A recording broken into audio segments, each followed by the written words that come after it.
Olá, amigos da TV Serviços, sejam muito bem-vindos a mais um PodServe, o podcast da Sebrace, que é a Central Brasileira do Setor de Serviços.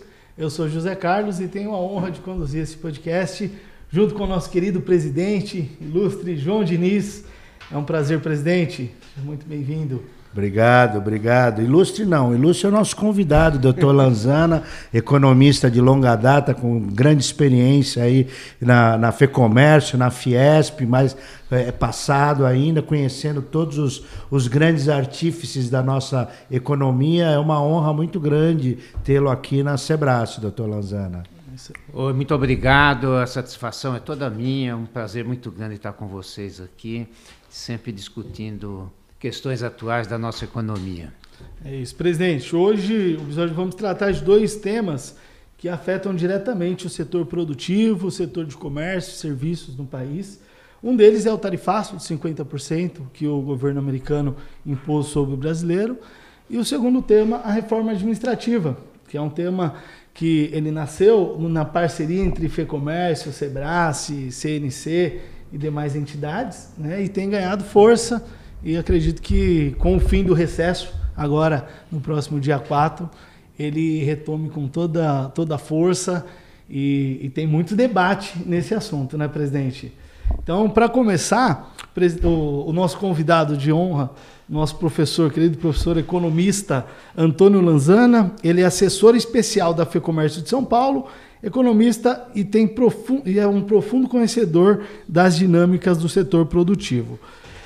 Antes de começar esse podcast, agradecer aos nossos patrocinadores, né? A gente tem a Mentory Bank, que é um banco digital que entende as necessidades das empresas brasileiras com soluções completas em conta PJ, folha de pagamento, crédito empresarial. A Mentory é parceira estratégica para quem quer crescer com segurança e agilidade.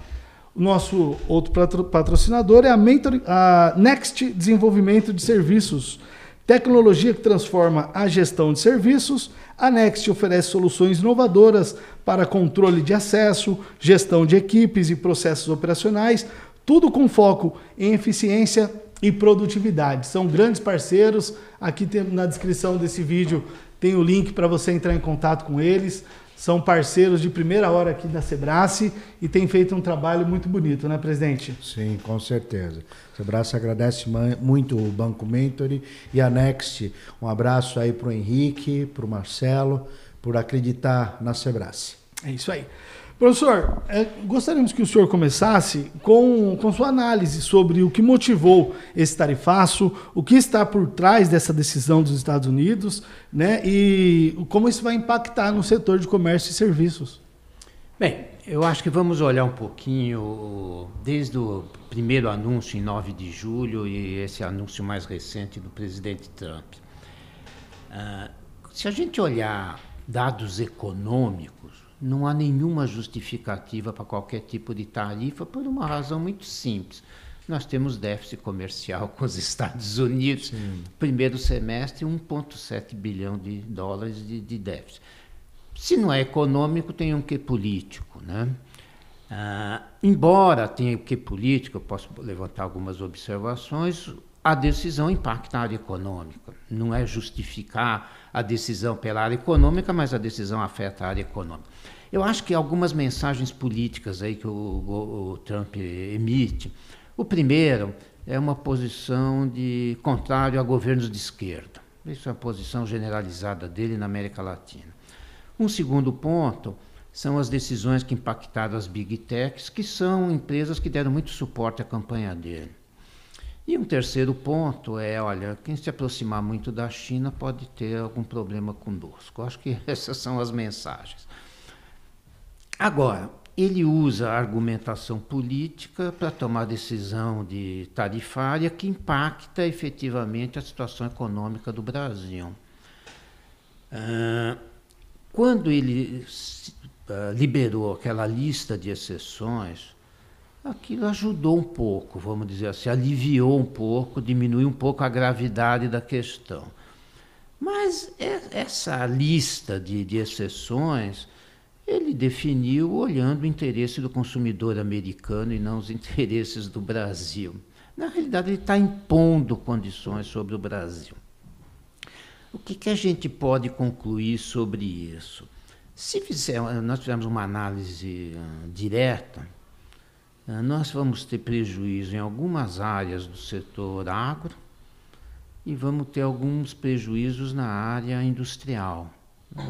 Serraria, a carne industrializada, a gente vai ter alguns problemas por aí. Café industrializado, a gente vai ter alguns problemas.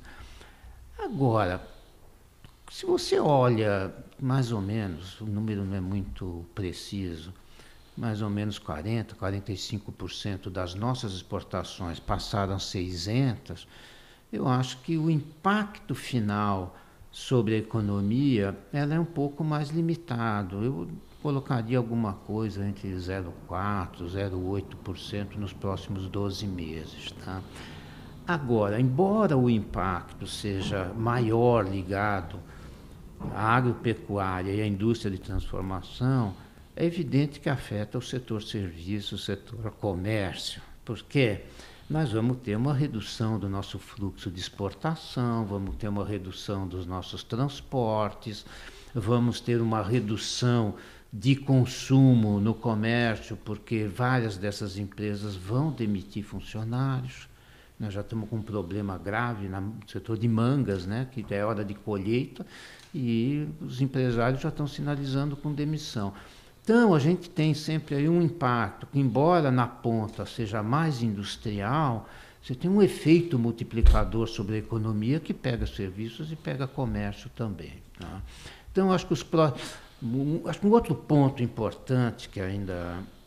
eu acho que o momento nosso hoje, em função desse tarifaço, ele envolve um conjunto de incertezas. Tá? Primeiro, vai haver negociação, até agora não houve, foi imposição primeiro, né? Vai haver uma negociação, eu acho que pode ser, ao que você deu 6 dias, você pode ter algum espaço de negociação e vai avançar. Eu acho que nós estamos começando um processo que não termina com a instalação do tarifaço em 7 de agosto. Acho que ele é um processo contínuo de negociação.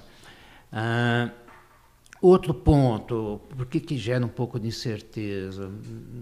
O Trump é imprevisível. O que vale hoje pode não valer amanhã, eu posso amenizar, eu posso agravar. A gente tem um conjunto de incertezas nesse meio. E tem duas incertezas adicionais. Uma é aquela investigação comercial da 301 sobre se o Brasil pratica práticas desleais de comércio, se isso pode afetar a situação americana. E o segundo é uma eventual penalização que ele possa impor aos importadores da Rússia. Ele já deu 10, 12 dias para a Rússia terminar a guerra. Para mim, a chance disso acontecer é zero, porque não pode ser negativa, mas não tem como, é zero. E hoje, inclusive, aumentou o bombardeio da Rússia na Ucrânia. Então, acho que e nós somos importadores de fertilizantes em larga escala, que nós podemos também ter aí, serem afetados nesse futuro. Ou seja, há uma probabilidade, mas alguma incerteza nessa ocorrência, nesse futuro de curto prazo. Presidente, suas considerações visando o comércio e serviços, né? A Sebrae tem muitos associados ligados, áreas que podem ser prejudicadas, setor aduaneiro, setor de logística, enfim, são muitos setores da área de serviços que sofrem com esse tarifaço. O doutor Lanzana, ele fez um diagnóstico muito preciso, né, do que está acontecendo, que é um movimento muito mais político do que econômico, porque tecnicamente, como ele bem explicou, não existe razão de ter sanção na medida em que os Estados Unidos vende mais para o Brasil do que o contrário, do que o Brasil para os Estados Unidos. Então é uma questão política, né? O Trump, ele é um excelente jogador de pôquer, né? Desde que ficou evidenciado aí nos programas O Aprendiz dele, né, de que você está demitido, you are fired, né, e que teve a versão brasileira nesse sentido, né, então ele vai muito pendular, né? Uma hora vai para um lado, uma hora vai para o outro e vai calibrando as coisas conforme os interesses. Ele começa jogando sempre muito pesado e começa a aliviar até chegar mais ou menos num termo de negociação mais positivo do que era no passado. Essa é mais ou menos uma prática, né? Por um lado, ele está atualmente peitando a China, né? Estados Unidos a maior economia mundial, China a segunda maior economia mundial, mas por outro lado, recentemente ele teve visitando Kim Jong-un, né? No primeiro governo dele, aliás, né? Já estou confundindo o Trump com o Lula. O segundo governo do Trump agora, né? E teve também, agora ele está batendo de frente com a Rússia, mas no passado ele fez vários movimentos de mão dada com o Putin. Então é pendular, uma hora vai para lá, outra hora vai para cá. Fala algumas coisas até engraçadas, mas que vindo do presidente da maior potência econômica e militar do mundo assusta, né? Como anexar a Groenlândia, como o Canadá virar mais um estado americano, com aquele baita território canadense que eles têm o segundo maior território do mundo, né? Golfo dos Estados Unidos ao invés de Golfo do México, né? Umas coisas até engraçadas, mas com isso ele é um político negociador habilidoso, ele vai conseguindo tirar vantagens, né? Pesou muito aí algumas declarações do presidente Lula do BRICS, que também agiu politicamente, né, no alinhamento ideológico aí do eixo do BRICS, né, principalmente China, Rússia de moeda. Isso eu acho que pelas declarações irritou bastante, né? E eventualmente pode vir alguma sanção ali, porque aquela velha história de quem procura acha, né? Então, se ele procurar, eventualmente pode alegar aí que nós estamos negociando com a Rússia, que é objeto de sanção americana, então em razão disso também vai ser obrigado a impor sanções ao Brasil. Então em todo o período da história nós tivemos os donos do mundo, né? Nós tivemos o período de Roma, que foi por 1000 anos o dono do mundo. Tivemos o período da Inglaterra, que também por muitos anos também foi o dono do mundo. Eu diria que pelo menos por uns 250, 300 anos foram o dono do mundo. E nós estamos no período dos Estados Unidos, que há mais ou menos uns 100 anos são os donos do mundo. Então, e o Trump é o César atual, né? Que ainda bem que um César com mandato de 4 anos, né? Não é vitalício o mandato desse César. Mas que nesse jogo, conforme o doutor Lanzana mencionou, até que economicamente não se saímos de todo mal. Por exemplo, a Embraer aqui de São Paulo conseguiu sair fora, os exportadores de suco de laranja também conseguiram sair fora, parece que vão abrir exceção para o café agora também. Então já começou o jogo pendular dele, ele já está cedendo em alguns pontos, né? Agora, cumpre ao Brasil, né, como o lado mais fraco da corda, infinitamente mais fraco que os Estados Unidos, ceder, parar de falar bravata, né, e negociar para que efetivamente nós tenhamos uma boa condição política de negociar com os Estados Unidos, assim como também a gente tem que ter um bom relacionamento com a China, a segunda maior potência do mundo, independente de viés político e econômico. Porque é engraçado que houve todos esses tarifaços,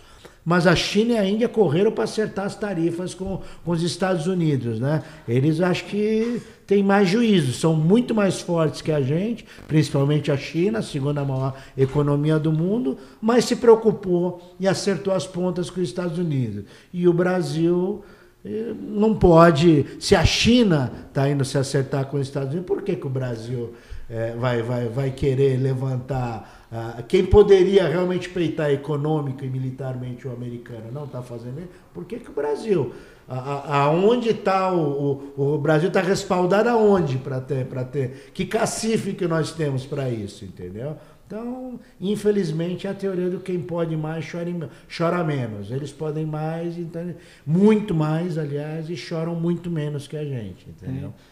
Professor, o caminho é a negociação, né? E às vezes o governo também tem um certo medo de ser ridicularizado, às vezes indo numa negociação, não sendo bem recebido, como aconteceu com outros chefes de Estado, e ele tem suas precauções. Então, qual o caminho, professor? Eu acho que tem aqui, olhando um pouquinho para frente, eu acho que o desafio maior é separar a questão política da questão comercial. Eu acho que nós temos que concentrar na questão comercial.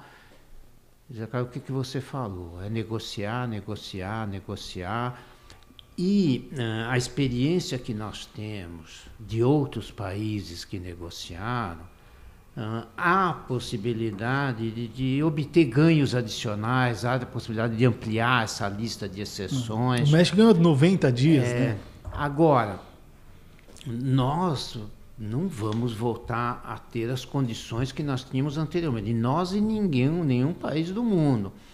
Eu estava olhando aqui, a tarifa média de importação dos Estados Unidos, pré-Trump, era 2%.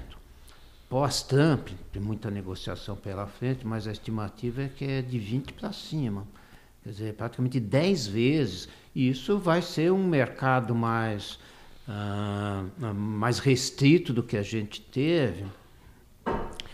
E eu acho que tem um ponto importante aqui, que é a situação. Nós estamos vivendo o fim de uma era que começou no pós-guerra, o presidente comentou. E nós estamos começando uma nova ordem econômica mundial que nós não sabemos onde vai parar. Eu acho que se alguém souber onde vai parar, está muito precipitado na conclusão. O mundo está esquisito, né, professor? É muito esquisito. Então, eu acho que nós temos algumas saídas. Negociar é saída, isso não tem dúvida. Os 10% que nós já temos, isso não vai excluir mais, isso aí já está. Os 40 adicionais ainda dá para discutir alguma coisa, dá para a gente discutir. Uma segunda tentativa, nós vamos ter que diversificar mercados. Isso não vai ter jeito. Agora, ao contrário, eu queria até ser um pouquinho mais otimista nessa questão de diversificação de mercados. Eu acho extremamente positivo diversificarmos os mercados, acho que essa é sempre saudável. Quando eu estudava, tinha um item, a gente estudava teoria de comércio internacional, tinha um item que dizia assim, como é importante não ser importante no comércio mundial. Aí você não é muito afetado, né? Essa diversificação reduz o risco. Agora, ao contrário do que muita gente tem afirmado, isso não é uma tarefa da noite para o dia. Eu conheço algumas empresas exportadoras, eles estão buscando mercados novos todo dia, isso é uma tarefa contínua. Então tem o outro lado que são acordos de governo, acordos bilaterais, multilaterais, como está sendo sinalizado até com o México e o Canadá. Agora, esses acordos bilaterais ou multilaterais levam anos para serem concluídos. Não é assim, eu estava vendendo aqui para os Estados Unidos, agora eu vou vender para a Europa. Não é assim que funciona, né? Muita gente fala assim, não, a China vai substituir. O que a China nos importa do Brasil, é completamente diferente do que os Estados Unidos importam para a China. Não dá para... Nós exportamos fundamentalmente agro para a China e produto industrial para os Estados Unidos. Essa é uma versão. E mais, muitos produtos que você faz... Tem produtos que saem aqui do Brasil já com o timbre da empresa americana. Não vai transferir isso para a Europa, né? Então, eu acho que assim, tentando resumir um pouquinho o ponto que você levantou, eu acho que as duas saídas é separar um pouco a questão política e partir para a área comercial, negociar e começar gradualmente a buscar novos mercados. Porque a participação dos Estados Unidos no comércio mundial vai diminuir. Isso não tem como. Você vai ter que formar novas cadeias de produção, com interação entre outros países. Isso vai mudar, um cenário em transformação. Então, eu acho que negocia e vai diversificando mercados dentro de uma nova ordem que vai se desenhando. Vamos aguardar, né, presidente, os próximos capítulos? Pois é, vamos aguardar os próximos capítulos. E se o tarifaço vem de fora, os entraves no Brasil começam pelo Estado, pela máquina pública, e por isso a necessária modernização do Estado, né? Só para finalizar, antes de entrar na reforma administrativa, é curioso a importância do setor de serviços no mundo, né? Recentemente, até não me recordo quem falou, mas falou com muita propriedade, falou inclusive num podcast, que as 10 maiores empresas do mundo há 10 anos atrás, 4 eram americanas, 4 eram europeias e 2 eram japonesas. Hoje, das 10 maiores empresas do mundo, 9 são americanas.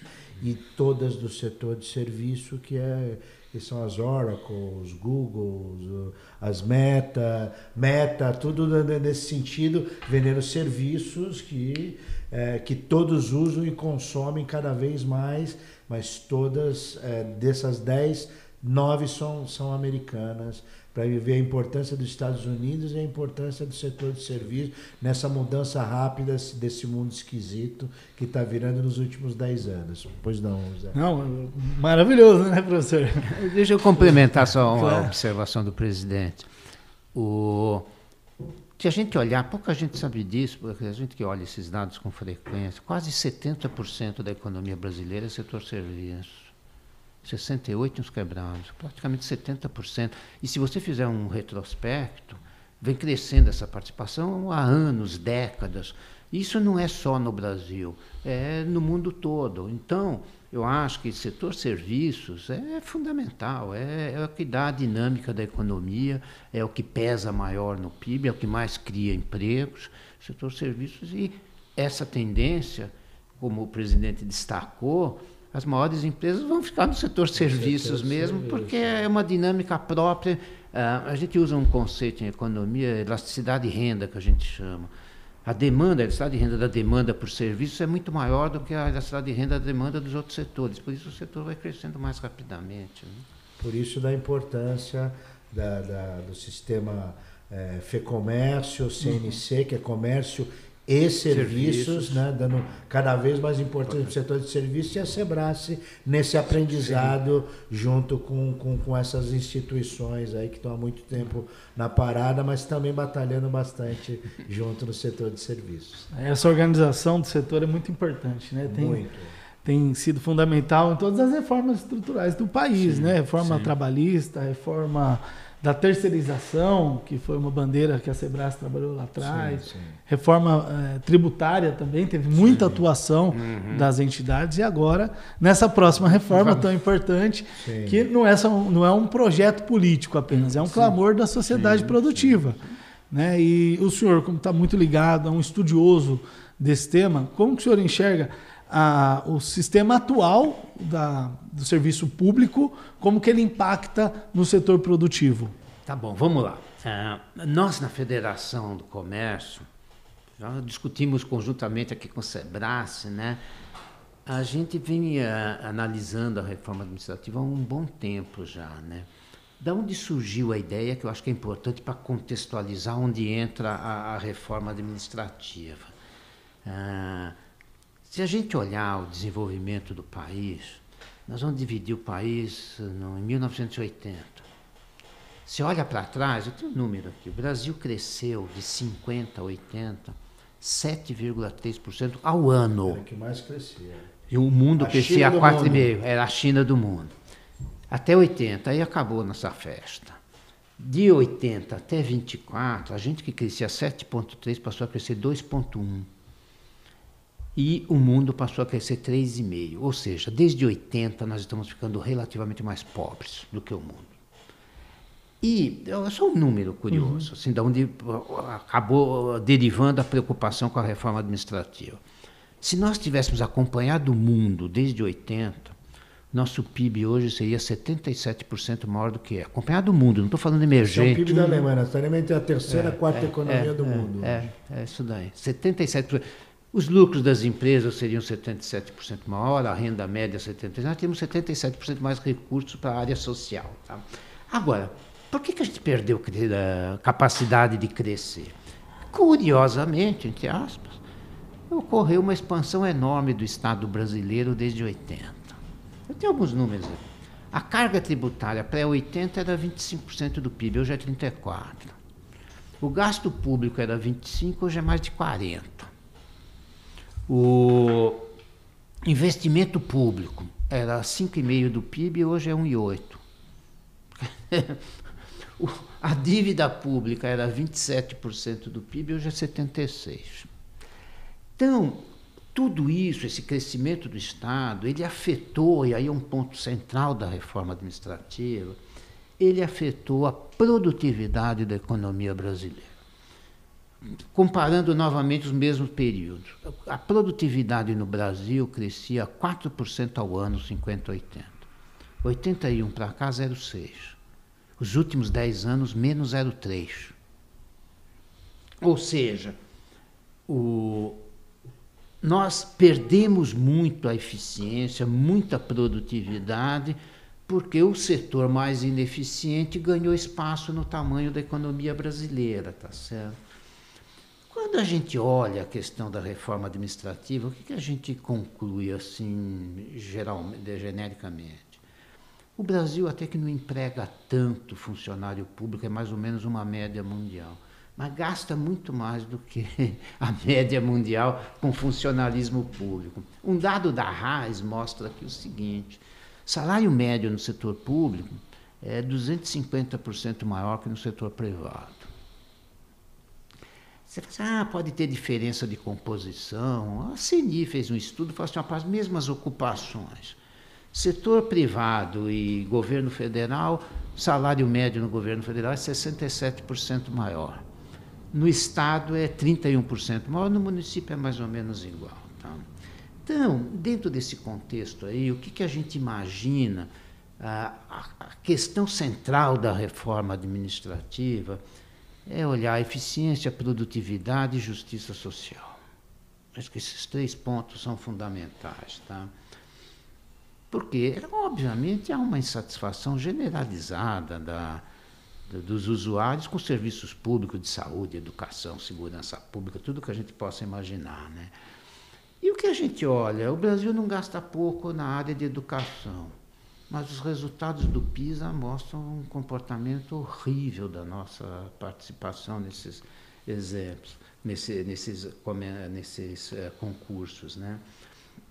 E uma outra coisa que a gente se preocupa também, a hora que você fornece serviços de educação de baixa qualidade, baixa eficiência, baixa produtividade, você está perpetuando a má distribuição de renda do Brasil. Porque as pessoas de renda mais alta vão contratar escolas particulares de nível mais alto. Isso não era assim no passado. Eu já tenho 74 anos. Quando eu estudava, a grande procura era a escola pública. Aí eu tive 2 filhas, mas eu não coloquei na escola pública, porque isso veio perdendo eficiência. Então, acho que uma reforma administrativa tem que se preocupar com eficiência, produtividade e justiça social. Não faz sentido, para mim, você remunerar pessimamente um professor que tem um papel grande, importante, em gerar condições de melhorar a distribuição de renda, e você ter super salários no setor público. Isso uma reforma teria que enfocar, avançar nesses pontos para poder ter um serviço de melhor qualidade, ter uma remuneração mais adequada aos profissionais públicos que prestam serviço à sociedade, notadamente os de menor renda, para a gente poder voltar a alavancar uma maior produtividade da economia brasileira, que é fundamental para a gente sair desse crescimento fraco que a gente tem desde 1980. Depois, avançando um pouquinho, eu posso chamar a atenção de algumas medidas que a gente propõe com esses objetivos que eu citei aqui. Perfeito. Presidente, uma complementação? Não, só queria complementar que realmente os dados do professor Lanzana são perfeitos.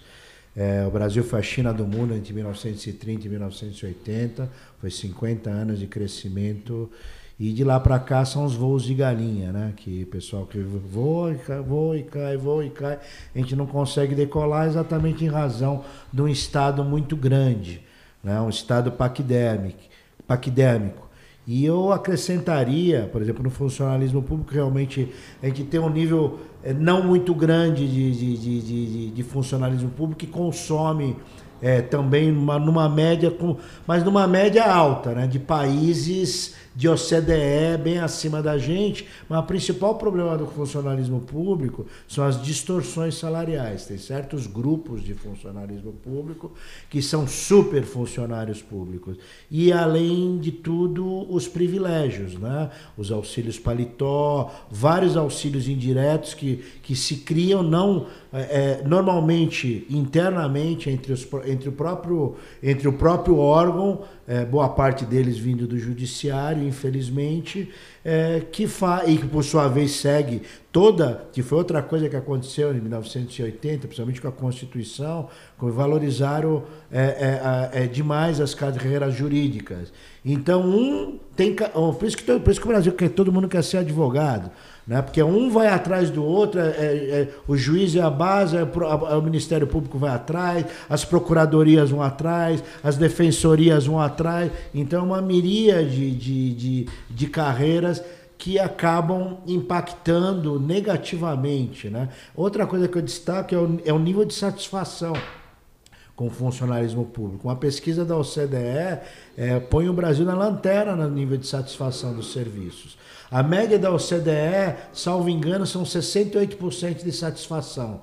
No Brasil é 42% de satisfação, sendo que o lanterna, infelizmente, é o Poder Judiciário com 26% de satisfação com os serviços públicos. E olha que o Brasil, por ter dinheiro carimbado, o nosso nível de dinheiro disponível para educação e saúde, principalmente, está lá em cima, só que é muito mal empregado, principalmente na educação, onde os nossos números PISA estão lá embaixo sobre todos os aspectos. E outro ponto, além da insatisfação, né, eu destaco de distorção de consumo de dinheiro público exacerbado e injustificado, são as estatais. O Brasil é um dos países que mais tem estatal no mundo. Salvo engano, são 143 estatais.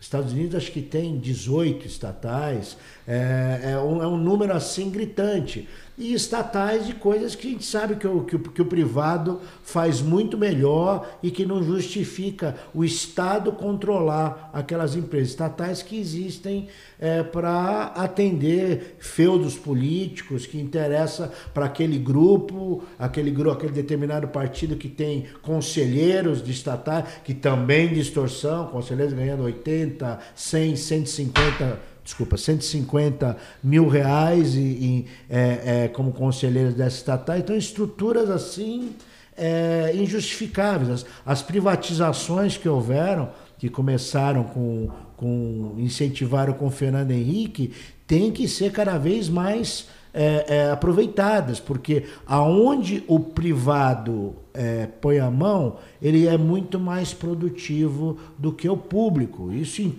todos os segmentos. E se eventualmente o contratado privado está dando errado, simplesmente se troca o contratado errado e com certeza se deve punir, caso haja desvios, entendeu? Agora, onde o público erra, fica tudo no mesmo nível, não há nem conserto, não há troca e muito menos punição. Com toda essa insatisfação, né, o setor produtivo, encabeçado pela Sebrae, FEComércio São Paulo, CNC, estimularam a criação do grupo de trabalho. Em maio, o presidente Hugo Motta protocolou a criação do grupo de trabalho com 45 dias, um trabalho bem rápido, porém muito produtivo. Foram mais de 30 reuniões, várias audiências públicas, ouvindo os 3 poderes, as 3 esferas, todo o setor dos sindicatos, teve muita escuta, mas muita reclamação por parte dos sindicatos que defendem os servidores. Muitas vezes sem nem conhecer, porque não tem um texto pronto. Então eles estão batendo na PEC 32, que não vai ser a PEC 32, é um novo texto. Isso foi dito incansavelmente por todos os membros do GT, pelo próprio presidente Hugo Motta, que não será a PEC 32, mas quem está contra a PEC 32, e sem conhecer realmente quais são as propostas. E a FEComércio de São Paulo, com um estudo muito aprofundado, a Sebrasc também fez um trabalho muito bacana, e colocaram algumas possibilidades, algumas alternativas. Eu gostaria que o senhor trouxesse essas alternativas, essas 14 medidas, né? Fique à vontade, professor. Então vamos lá, alguma coisa. Vou ter que ler, que eu não tenho 14 medidas na memória. Mas a primeira coisa, um item que a gente acha importante, como funciona o setor privado? Contrata um funcionário, tem um período de experiência. Funcionou, admite, não funcionou, não admite. No Estado isso é proforme, não funciona nada. Então, uma defesa disso é montar um estágio probatório para ver se realmente ele consegue, tem condições de atender, mesmo que seja concursado, tá certo? Outra coisa, acho que é uma discussão enorme, é a questão da estabilidade. Se a gente olha um pouco de experiência de outros países, o que a gente percebe? Existe estabilidade para aquelas funções típicas de Estado, onde não pode haver depois uma perseguição, alguma coisa desse tipo. Não dá para você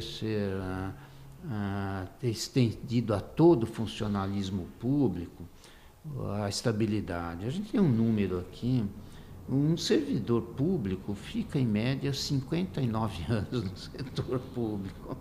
É muita coisa, com garantia de estabilidade, essa história toda, né? E um ponto que eu acho que é fundamental, que nós temos com enorme intensidade no setor privado, é a avaliação periódica de desempenho. Tem que instituir meritocracia.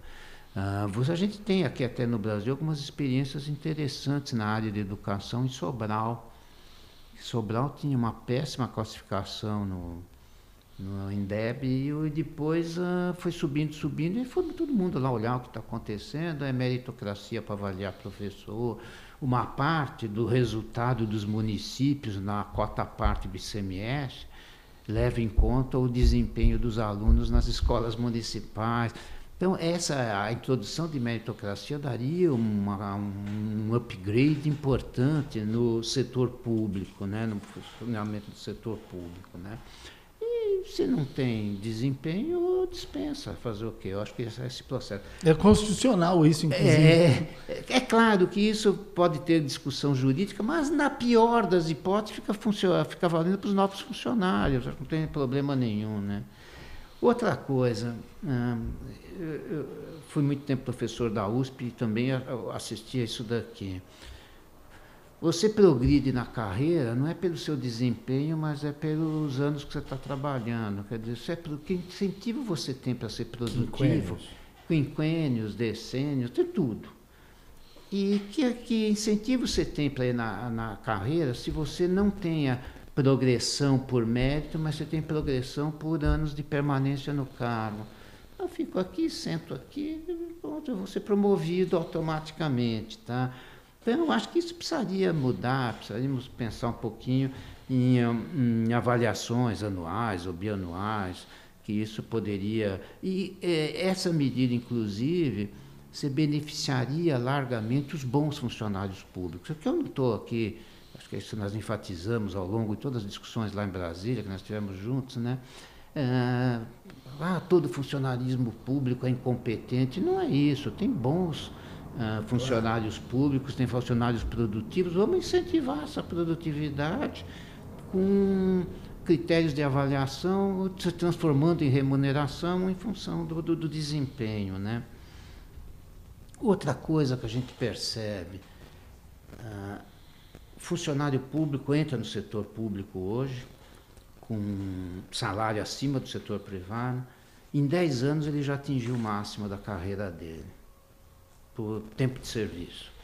Que incentivo ele tem depois de 10 anos para ir melhorando o desempenho, se não vai ter mais promoção nem nada, não vai ter... Então, precisa alongar isso para ter um estímulo permanente para o funcionalismo público, né? E outra coisa também que a gente já comentou aqui, não é possível, o presidente levantou isso também, não é possível você ter salários de 70, 80, 90 mil, que escapam até, ganham mais do que o ministro, do que o presidente da República, e ao mesmo tempo ter remunerações ridiculamente baixas para professores, para pessoal de segurança, que tem fornece um serviço fundamental para toda a sociedade, particularmente para as classes de renda de menor poder aquisitivo, né? Outra coisa que não dá para também, acho que tem que mexer no setor público, é tornar independente as estruturas de remuneração, né? Aí você aumenta o salário do ministro, puxa o salário de todo mundo, aumenta o salário do presidente, puxa todo mundo. Isso tem que ter independência, isso aqui não faz sentido, essa dependência de remunerações que a gente tem, tá? Aqui, talvez a grande discussão, a proibição de supersalários, que eu acho que isso... se tivesse salários menos, não tão elevados em algumas categorias, você poderia remunerar melhor as categorias que fornecem serviços para a sociedade brasileira. Outra coisa é revisão de cargos obsoletos, né? Nós temos lá datilógrafo no setor público, ascensorista, açougueiro, não tem um monte, precisaria rever todo esse processo, né? Cortar o que não tem mínimo sentido hoje. E outra questão que a gente percebe,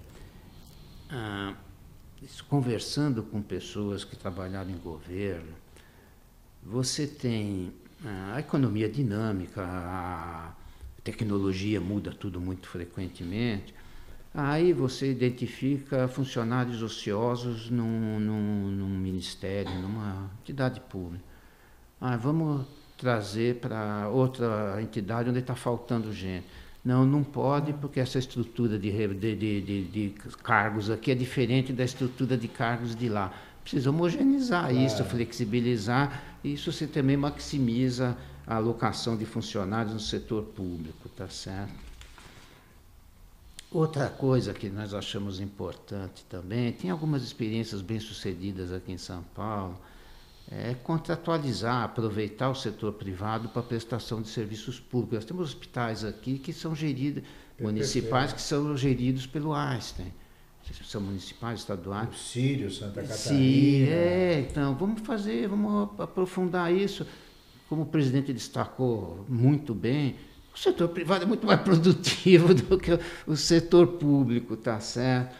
E uma questão adicional também que a gente chama atenção é o que está sendo discutido de reforma administrativa tem o poder de influenciar o governo federal. Mas é importante que isso fosse incentivado também pelos governos estaduais e municipais. Que é onde está o grande volume de...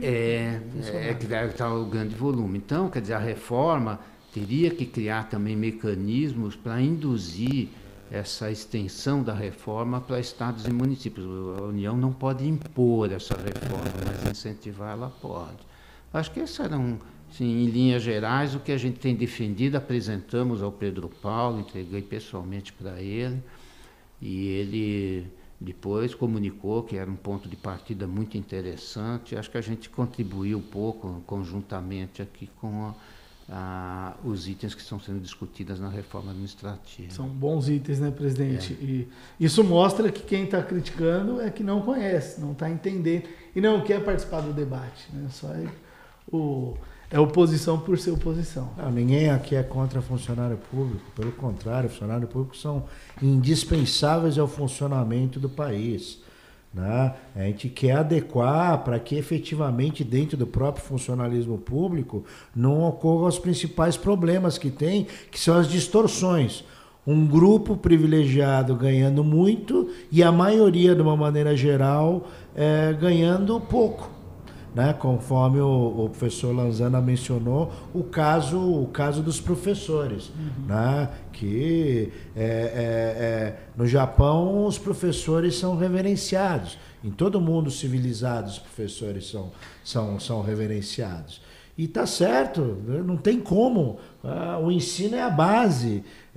E um mau professor, um professor mal remunerado, um professor mal treinado, um professor acomodado, eu considero verdadeiros exterminadores do futuro. Tá certo? Se efetivamente... então eu quero realmente professores muito bem treinados, muito bem remunerados, muito bem valorizados, médicos, profissionais de saúde, indispensáveis à continuidade do país. Mas a gente quer corrigir distorções, né? E eu mencionar, a Sebrae ela foi bem ativa na discussão da reforma tributária, né? E que a reforma administrativa deveria vir primeiro. Por que o tributo no Brasil, nós pagamos, como o professor falou, nós começamos na década de 80, 90, era 24%, estamos em 34% da carga tributária. Por que isso? Porque o Estado cresceu. Nós aumentamos aí 40% a carga tributária em média para poder sustentar uma estrutura ineficiente. Né? A média da América Latina é 24% ainda. Essa história, infelizmente, começou no governo Fernando Henrique Cardoso. Começou a aumentar, aí acrescentou mais ainda nos governos Lula e Dilma, mas o aumento dessa carga tributária não começou com o governo Lula, não. Começou com o Fernando Henrique Cardoso, com um excelente secretário da Receita Federal que tínhamos, Everardo Maciel. Hoje em dia, no Brasil, nós temos duas estruturas que são as melhores do mundo. Nós temos a melhor Receita Federal do mundo, que para o contribuinte é péssimo, mas para o governo é maravilhoso, com fins arrecadatórios. Nossa Receita Federal é eficientíssima e temos o melhor sistema financeiro do mundo, tá certo? E nós temos também uma das maiores taxas de juros também do mundo, em razão também desse excesso de Estado que tem, que gasta muito e obriga o dinheiro a ser remunerado, conforme o professor passou. Passamos de 27% de endividamento sobre o PIB de dívida pública para 74% de endividamento sobre a dívida pública. Então nós não temos, essa conta não tem como fechar. Né? E nós vimos, na minha opinião, até de uma forma irresponsável, alguns membros do governo falando: gente, 2026 quem assumir vai assumir o país quebrado. Gente, como se eles não fossem parte do governo. São declarações, na minha opinião, irresponsáveis. Quem dá esse tipo de declaração tem que pedir a exoneração no mesmo, dar a declaração e no minuto seguinte apresentar a carta de demissão do governo. É um absurdo o que nós vemos. E realmente, o próprio governo, até ministros do governo estão assumindo isso daí. Então, gente, onde nós vamos parar? Né? E isso tudo em razão de um Estado gigantesco. Né? Eu não me conformo, às vezes, que quando eu consigo ir para o exterior, eu vejo como o Brasil é caro. Eu já fui para Londres e não achei caro. Por quê? Porque moro em São Paulo. São Paulo é caríssimo. Já fui para Tóquio e não achei caro, porque as coisas são mais baratas do que aqui no Brasil. E por que no Brasil é tão caro? Por causa de excesso de tributo.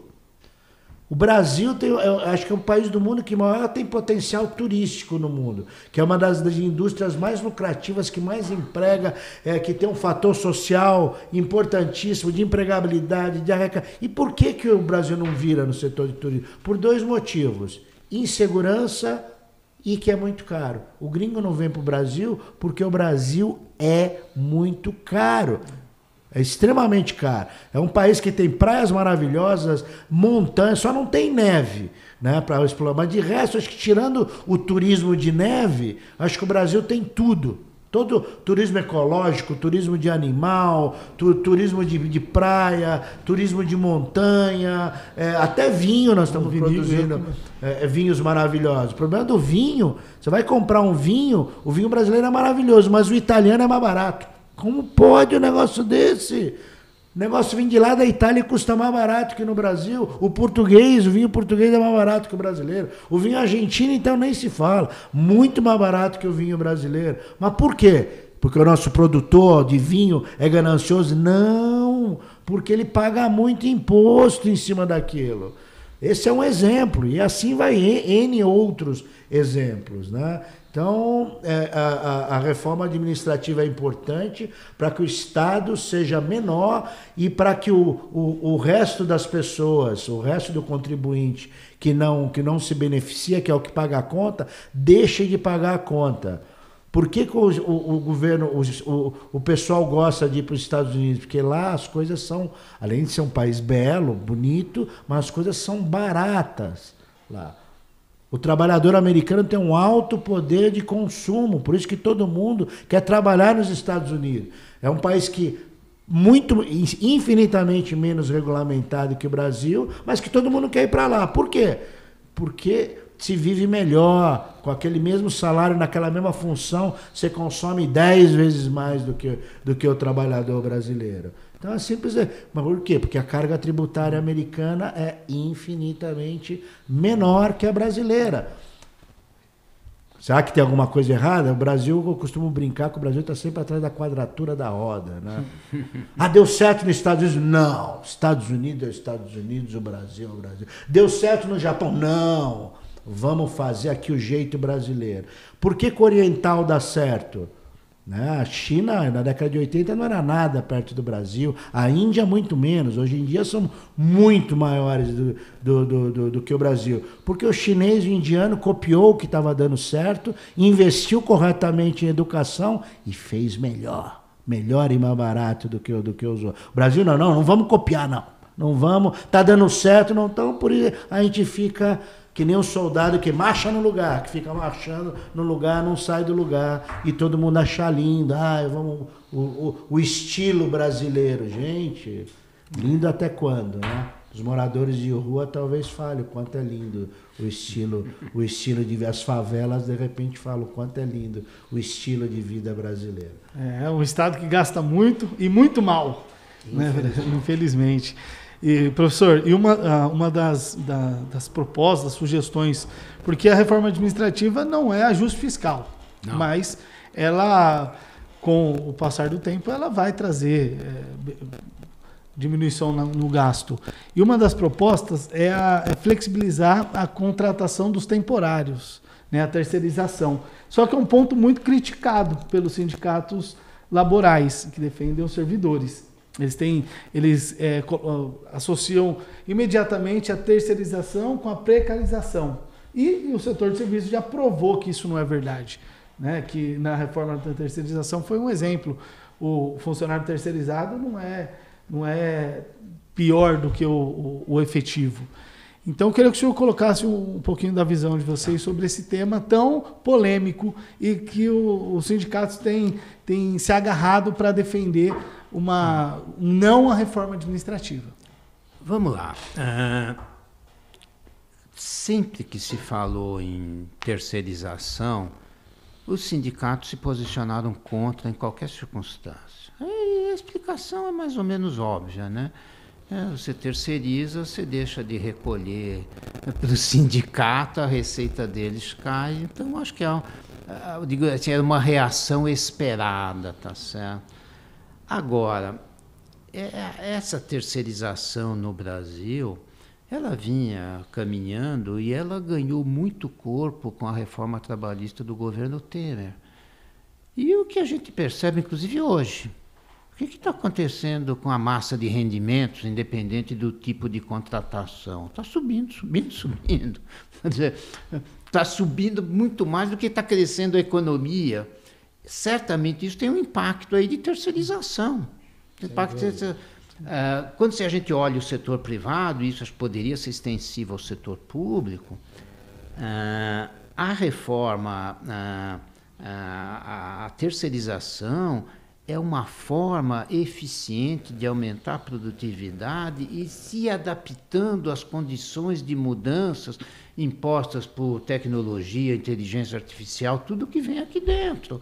Então, eu acho que essa terceirização é uma flexibilização saudável do mercado de trabalho. Quando a gente olha, por exemplo, o Brasil, eu estava lendo outro dia um estudo de um especialista, muito amigo meu, José Pastore. Um gênio. Excelente, eu tenho um convívio muito próximo com ele. E ele pegou assim, os encargos trabalhistas, nós somos líderes mundiais, medalha de ouro, entre aspas, em encargos trabalhistas. Isso torna muito rígido o mercado de trabalho, e esse é um raciocínio extensivo ao setor público. Então, flexibilizar é importante porque a tecnologia, a digitalização não afeta só o setor privado, afeta o setor público também. Você precisa se adaptar a essas mudanças. E a terceirização é uma forma de flexibilizar, adaptar as mudanças e ganhar eficiência. Essa é a visão que a gente tem de terceirização. Agora, vai haver resistência, eu não tenho a mínima dúvida disso, vai haver resistência por interesses específicos dos sindicatos de trabalhadores. Sim. Inclusive, na proposta, ela limita o número de terceirizados com os concursados para que você não ultrapasse, né? Então, tenha um cuidado sobre isso. Presidente, eu acho que o senhor é uma pessoa muito adequada para falar sobre esse tema, porque sobre as asas da Sebrae, né, nós temos esse ponto aí que é a terceirização. A terceirização, não tenho dúvida de onde o serviço é terceirizado, o serviço é melhor realizado. Até porque, se não for, se substitui, e se desde que seja feita uma terceirização, não só por preço, né, que a gente costuma dizer que a terceirização tem que ser feita pelo melhor preço, e não pelo menor preço. E normalmente o menor preço não é o melhor preço. Tá? Então, desde que tenha condições de serem bem feitos os serviços terceirizados, é de uma diferença de produtividade muito maior, até pelas razões já colocadas. O funcionário não tem estabilidade. Lá. Isso é ruim, não. Ele pensa em produzir, porque se ele não produzir, ele não vai ter emprego. Nossa, meu Deus do céu, como ela é cruel. O mundo funciona dessa forma. Principalmente o mundo que dá certo, né? Não a quadratura da roda, o mundo que roda realmente com a roda inventada há milhares de anos atrás. Eu cito 2 exemplos aí de terceirizações que, por exemplo, emissão de passaporte. A Polícia Federal não tinha braço suficiente para fazer. Ia ser obrigado a gastar uma fortuna contratando concursadamente novos agentes federais. Aí o que acontece? De uns 20 anos para cá, mais ou menos, ou talvez até um pouquinho mais, os serviços de emissões são feitos por terceirizado, um agente federal controla. Óbvio, tem que ter o controle da Polícia Federal, do Ministério, não tem a dúvida não. Mas o agente federal controla 15, 20 terceirizados no posto e fiscaliza a produtividade. Com ganho de muito mais rapidez, controle de fronteira também. Antes não dava conta, fazia-se filas nas fronteiras. Hoje as coisas funcionam muito bem nos aeroportos, tudo com terceirizados. Certa feita, acho que há uns 3, 4 anos atrás, eu fui na Secretaria da Receita Federal aqui em São Paulo e tive uma agradável surpresa também. Fui na portaria terceirizada, até aí tudo bem, porteiro terceirizado. Vigilância terceirizada, até aí tudo bem, beabá. Aí me surpreendeu quando eu entrei na mesa da sala do secretário, né, que tem um escritório aqui, eu fui falar com o secretário da Receita Federal da época. Praticamente todos os funcionários que cercavam ele eram terceirizados. E tinha, obviamente, um fiscal, ou 2 fiscais da Receita, no mesmo processo do agente, do delegado federal, fiscalizando todo aquele...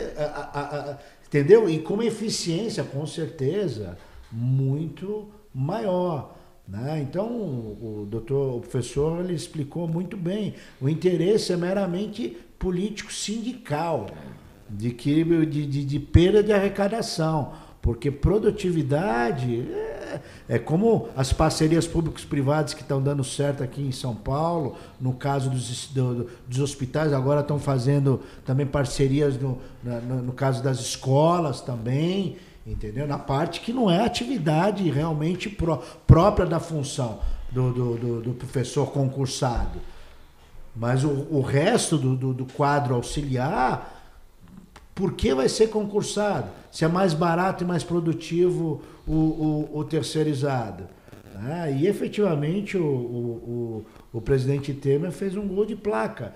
Tanto na reforma trabalhista, que a Sebrae deu alguns pitacos, como na lei de terceirização, que praticamente esse veio de toda a estrutura do ACEI Conservação, que é fundador da Sebrae, da vigilância, da mão de obra temporária, que fizeram todo o arcabouço dessa legislação. Imagina na reforma trabalhista com a pandemia, se não fosse regulamentado o trabalho remoto. Parece que ele estava adivinhando que ia acontecer 3 anos depois da promulgação da reforma. Imagina como seria essas outras modalidades de trabalho que são interessantes principalmente para o trabalhador. Sim. Então são modernizações, são avanços fundamentais. Boa parte da Sebrae é de sindicatos, associações, federações de mão de obra intensiva, e nós sentimos na pele efetivamente como o nível de produtividade aumenta a partir do momento que agora vamos terceirizar professor? Não. Vamos terceirizar policial? Não. São atividades típicas disso. Vamos terceirizar juiz? De forma alguma. Tá certo? Não tem como terceirizar. São funções típicas de Estado. Assim como eu falei das estatais. Tem estatal. O Estado precisa ter banco? Não precisa, né? O Estado precisa ter companhia de saneamento e esgoto.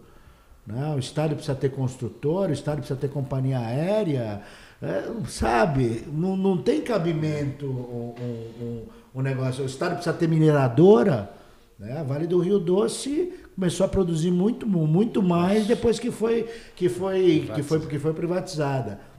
Mas a Petrobras dá lucro. Tinha um senhor que foi muito rico, chamado David Rockefeller, que quando fundou a Standard Oil falou que a melhor empresa do mundo era uma empresa de petróleo bem administrada.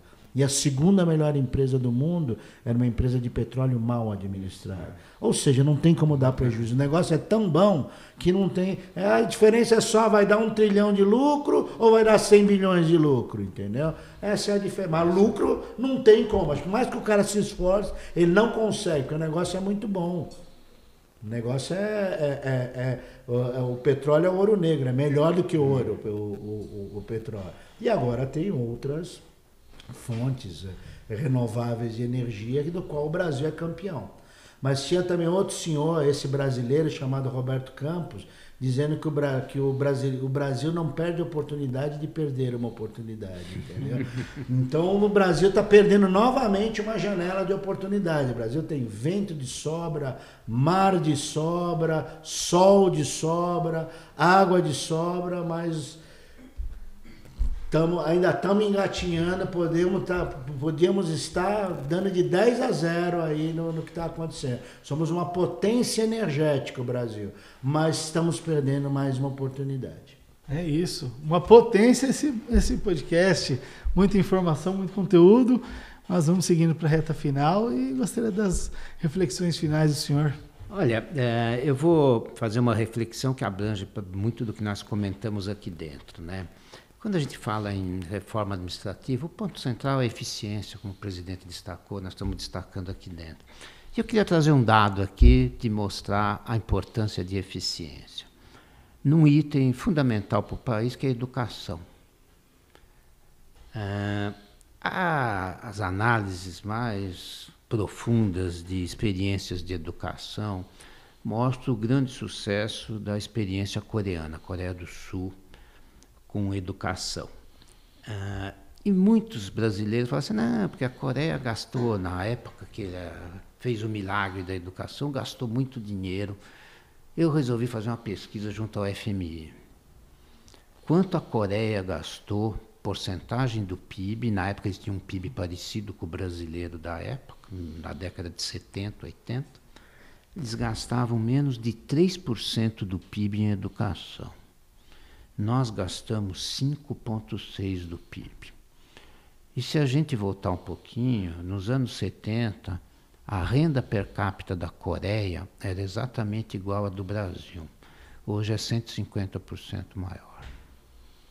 Isso é eficiência educacional, é reconhecimento de professor, alunos em tempo integral na escola, professor remunerado por meritocracia. É para dar um exemplo que eu acho que o grande trunfo da reforma fiscal tem que ser aumentar a eficiência do gasto público, num momento posterior reduzir, para o país ganhar produtividade e voltar a crescer. O que faz um país crescer? Investimento e produtividade. Nossa produtividade nos últimos 10 anos é negativa. E eu acho que boa parte disso é atribuída à baixa eficiência do Estado brasileiro. Então, queria agradecer aí o convite, é uma satisfação muito grande estar com vocês. Obrigado pela oportunidade e sempre que precisar a gente está aí à disposição. Um abraço para vocês em nome da Federação, do meu nome pessoal também. Agradeço o convite. Muito obrigado, uma grande aula, presidente. Suas considerações finais. Bom, agradecer a presença do professor Antônio Lanzana, que trouxe dados importantíssimos aí sobre a nossa economia, exemplos práticos, né, de como as economias cresceram, e eu finalizo só mencionando a importância do Brasil reconhecer a importância da roda e copiar exemplos que dão certo e não ter um norte de exemplos que não deram certo. É só observar o que deu certo lá fora. Vamos tentar fazer parecido? Vamos seguir a roda que está girando e que está dando certo em todo mundo? Essa roda que fez a Coreia do Sul ser o que é, que fez o Japão, começou com o Japão, Coreia do Sul, e agora a China, ser a segunda maior potência do mundo, exportando cérebros, trazendo inovações, com todo o potencial de território que eles têm, militar e principalmente potencial humano, que é onde entra a educação. Então, o meu recado é, brasileiros, vamos entender a importância da roda. É isso. E você que está nos acompanhando, muito obrigado pela audiência.